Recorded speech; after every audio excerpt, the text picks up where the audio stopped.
Hi, I'm here today with Gibbons, CEO of Bennett Carroll Solicitors. Hi. I just have some questions in relation to some of the conditions that come up with contracts now. Okay. The first question mainly is finance. How does the finance clause work? Okay, so finance clause has been through a few evolutions in Queensland and in Australia in general. So first thing is check the actual wording of the finance clause. There are subtle variations and you get different rights or lose different rights at different stages. The current standard Queensland finance clause says that the buyer has to make a reasonable effort to obtain finance to complete the transaction by a particular date. Now, in the contract, there's a whole heap of variables called the items schedule, and there's a section dealing with finance, and it says finance date, type of financier, and amount of finance. So those variables will obviously change from contract to contract. If you're the buyer, you have an obligation to make reasonable efforts to get finance on those terms by the date that's specified in that schedule. If you don't, then you have to advise the seller by that time that you don't have that finance, and you can terminate the contract and recover your deposit without any loss. It's when you miss that deadline that there can be problems. If you miss that deadline, you can still rectify that breach, and if your finance comes in late, you can go back to the seller and say, I've got my finance now, it's all okay. But if you miss that date, at any time between that date and completion, the seller can terminate the contract, and there'll be an argument about the deposit. So effectively after that date, it's whoever's quicker on the draw. The seller, of course, might be happy to wait if he really wants the contract, or if things are depressed, and that price is a good price. But at any time after that contract, after that finance date, then the buyer is at risk. Though these days you can rectify that if your finance comes in late and you notify the seller, it's as though you did so before the finance deadline. Okay. Now, with finance covered, what happens with the building and pest side of things? Well, building and pest is now essentially the same set of rules. There was a short time where it wasn't, but now it's the same. You have the ability to commission a building report and a pest report to check on the condition of the property that you're buying. And if that report is unsatisfactory, then provided you give notice before the deadline specified in the contract, then you can terminate the contract and get your deposit back. Now you have to be acting reasonably in those circumstances. You can't say, I'm terminating $1 million contract because there are scuff marks on the front steps. You need to be able to withstand some scrutiny on that subject. You might be asked, for example, to provide a copy of the report and then explain where in the report are the parts that you believe you can stand on to terminate. In times where property is depressed, you will often see sellers say, I want to see some proof, both on the finance and on the building and pest side. I want to see some proof that reasonable efforts have been made here and that the buyer is acting reasonably in terminating the contract. So it's not a blank check. You can't just walk away within that time frame. Clause now forming part of the building and pest clause, what do we have to do in relation to clause now? Okay, well there's a new pool management regime for selling properties with pools in Queensland. Every property that has a pool that's been sold requires a safety certificate. Now there are some transitional provisions, but essentially by the end of those, every pool will have a safety certificate. If you're selling during that transition in time, you will need to be able to produce a safety certificate for your pool during the first 14 days of your contract life. You need to disclose at the time of the contract whether your pool is compliant with the legislation or not. If you disclose that it presently isn't compliant, it's open to the buyer to go and get their own inspection, and if the pool isn't compliant within that 14 days, the buyer can walk away and recover the deposit. So The short message for sellers on this subject is go and get a certificate at the time of dealing with the property so that you've got it there and you're not giving the buyer any chance to walk away on that front. Those are the standard conditions in the contract. How do we get any special conditions written into the contract? Okay, well it is reasonably common from time to time for a buyer or a seller to want to say something that's not a standard type issue.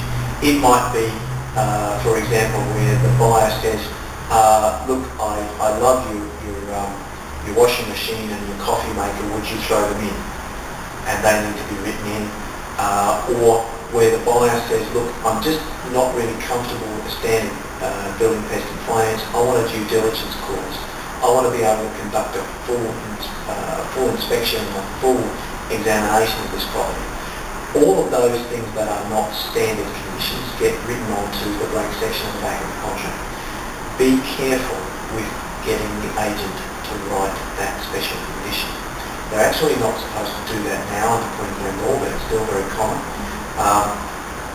If something is important enough to create a special condition about it, then it should be important enough for you to go to the solicitor that you're going to use and say, can you provide me with a clause for this type of situation? In many cases, the solicitor will buck it down the phone to the agent. At least you're getting somebody who knows what they're doing to come up with that wording. Firstly, who's got $1 million worth of negligence insurance anywhere in Australia, so it's wrong. You don't have to try and sue the agent says, well, I'm not legally qualified. But secondly, something that will stand up and actually do what you want it to do. So those special conditions can be very important. And if it's important enough for you to write on the back of the contract, it should be important enough for you to get some advice on what that wording should be. Excellent. With the market the way it is, a lot of sellers are trying to get those settlements rushed through. What sort of a settlement period would you recommend? Look, unless it's incredibly simple, there's no mortgage, the buyer knows the property or is related to the seller, unless it's some kind of non-arm's length transaction, 30 days is about the minimum time it takes to line up the financiers and to get the local authority to provide all the information that's required. Time was when financiers had better resources and better trained staff and more staff, you could do a settlement in 14 days. These days, a lot of financiers are wanting at least 4 weeks' notice just to produce the title deed for the transaction if they are the seller's financier and they're getting paid out and releasing the mortgage. They won't do that inside 28 days. So if you're going to do a settlement time or a completion date that is less than 28 days, make sure that you get some advice on it first and make sure that that's actually reasonable and feasible in the circumstances. Well, once we've got all that filled out and completed, presumably the cooling off period would kick in. How does the cooling off period work? Yes, okay. Well, about 10 years ago, early 2000s, the Queensland government brought in a cooling off period for all residential contracts. It's 5 working days from when the contract is completed. That is when the last signature or initial is placed onto a contract and the buyer receives a copy. So it's working days, by the way, not calendar days. So if you are a buyer and you get cold feet, you don't have to come up with a reason if you want to use the cooling off period. You don't have to explain yourself. You just need to, within that time frame, give a written notice that says, I don't want to proceed with this contract and I'm terminating it under the cooling off period. There is a catch. You lose a portion of your deposit. Now, this always seemed to be a bit of a nonsense to me because if you are able to terminate the contract within 40 or 21 days under the building pest finance clauses, you get all of your deposit back. Now, obviously, you will need to be prepared to demonstrate that the building and pest report has major problems, or that despite reasonable efforts you've been unable to obtain finance. But if you are confident that you're going to be able to pass those tests, why would you use the cooling off period in this part of your deposit? To me, there was never enough logic in that when the legislature, when the state parliament wrote that. The only difference is that if you're going to terminate under a cooling off period, you don't have to give a reason. You just have to say, I'm terminating. That's it. You can't be queried or quizzed on. That's it. Fair enough. Now, I've had an agent put a contract in front of me, and we've got settlement on or before, and doing a PEP on or before. What does on or before actually mean? Well, not a great deal, but what it means is that if that clause is for the benefit of, say, me as the buyer, and it says on or before 14 days, I can finalise that obligation within 14 days. But the reality is I have 14 days anyway. So if I get my finance in 7 days and I particularly want to, even if it doesn't say on before, I can still notify that my finance is approved at the 7-day mark. So in practice it doesn't mean a great deal. That deadline of 14 days or whatever it is still in existence, and whoever has the benefit of that clause can use up every single one of those days.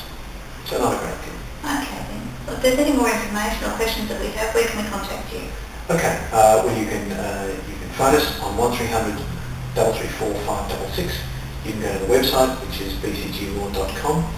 Email us at info@bcglaw.com. Or if you're buying or selling, just simply tell the agent that you're going to use Bennett Carroll. They'll put our details on the contract and we'll contact you from there. Okay, thank you very much. No problem.